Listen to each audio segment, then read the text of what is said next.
Okay, so when we left off, we said again, sorry, I had to restart the video because this screencast only goes for 15 minutes.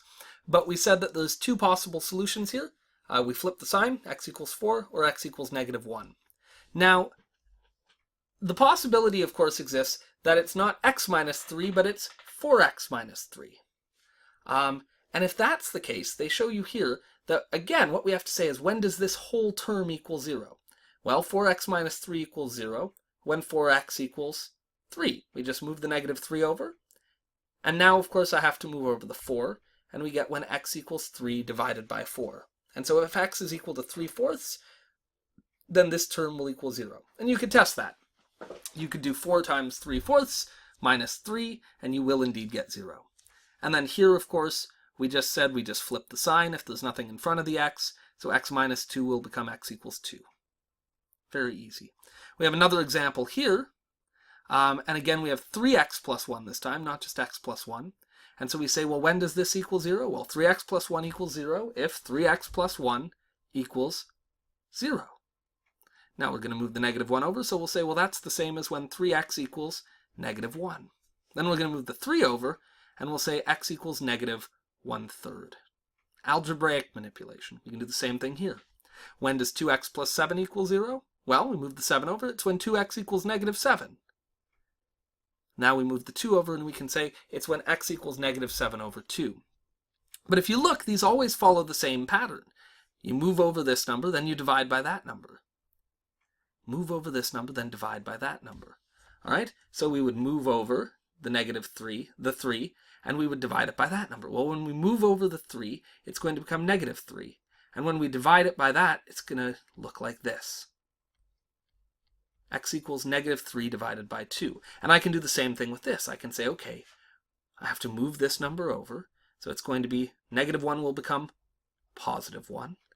And then I'm going to divide by that. So it's going to become +1/3. And those are the two solutions. I don't have to write out all the algebraic steps because they're the same every time. You move this number over, you divide by that number. So really what we do is we take the opposite sign of what's in the brackets, and then we do the second number divided by the first number, right? And I can give you any example. I could say once we had factored it, we would have 3x plus 6 times 7x minus 4. And again, we move this over and we divide by that. So we put that on the other side with the sign switched, and we divide by the first number. And so if I did that for this, I would say, okay, it's going to be -6/3. That can be simplified, by the way, to x equals -2. Just divided. 6 divided by 3 is 2. And this one, well, take a minute. I'll sit here, just wait. Wait, you can pause this video, go around, make sure everyone's working on all that jazz. Okay, I'm going to do my unpause now. And so we move this over, and x equals +4, because it was negative on this side, divided by 7.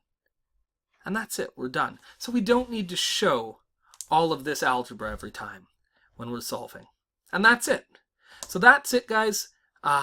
When you go and do this homework, page 49, numbers 1, 3, and 5, that's in the 3U textbook.